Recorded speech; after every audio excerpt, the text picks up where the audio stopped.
Mga ka-sports, nagsumbong nga ba si Bolbol sa NBA legend na si Loldeng? Ano nga ba ang dahilan bakit pumunta ng Pilipinas at nanood sa laban ni Bolbol? Posible bang kunin si Bolbol at ibalik sa Sudan? O di kaya'y kakausapin ang PBA Commissioner sa panggagatas na violation kay Bolbol dahil ayaw magpa-interview sa mga media? Tara, alamin muna natin at kilalanin kung sino ang NBA legend na si Loldeng. Dahil nga kagabi, isang nakakagulat na eksena ang nangyari sa laban ni Bolbol kontra sa Titan Ultra. Habang rumaragasa si Bolbol at umiskor ng halos 50 points, may isang espesyal na bisita sa arena at hindi basta-bastang tao. Ang dating NBA All-Star ni si Loldeng na mismo ang namataang nanood kagabi. Kaya ang tanong ng marami, naparito ba siya para kumustahin si Bolbol? O may ibang dahilan kaya biglang sumulpot si NBA legend? Kung trip mo po ang ganitong content, paiwan ng follow at pa-subscribe na din. Tara po, simulan na natin. The opportunity to travel as a refugee and get introduced to the game of basketball.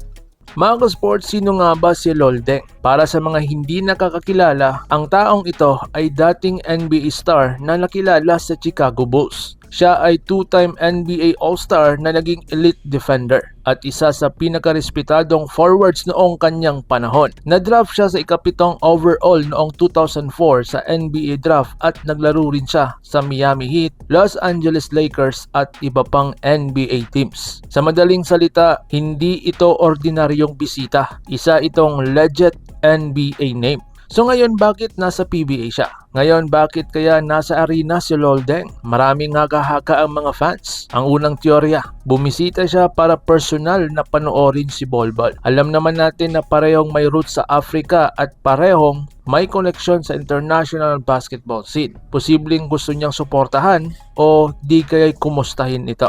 Pangalawa, scouting mission kaya ito?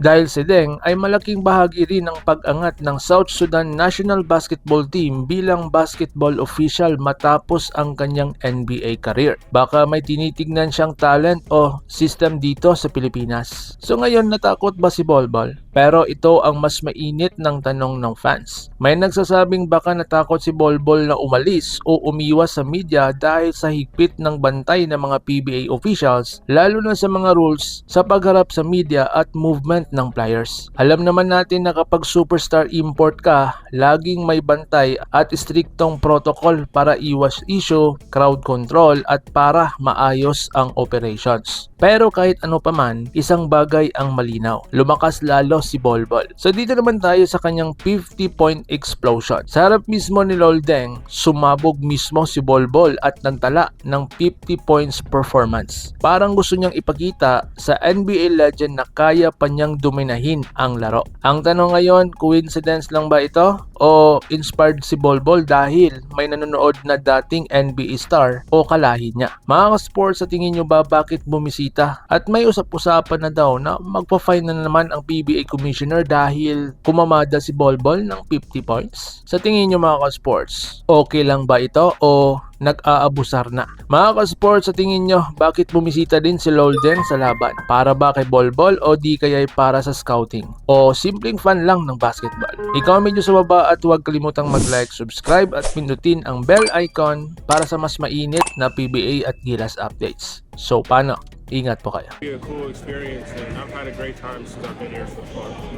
Mga ka-sports, kung hilig ninyong bumili ng mga Gilas jersey, Gilas accessories at mga gamit na pang basketball, habang nanunood po kayo sa aking mga videos, kindly check this basket on this lower part ng ating video at magpa-pop up yung ating mga items sa gilid. Mga legit po yung mga items dyan and see to it po na makabili po kayo ahead of time kasi meron po yung mga discounts and mga promos depende po sa seller. And also, kunting suporta din as a content creator po. Salamat!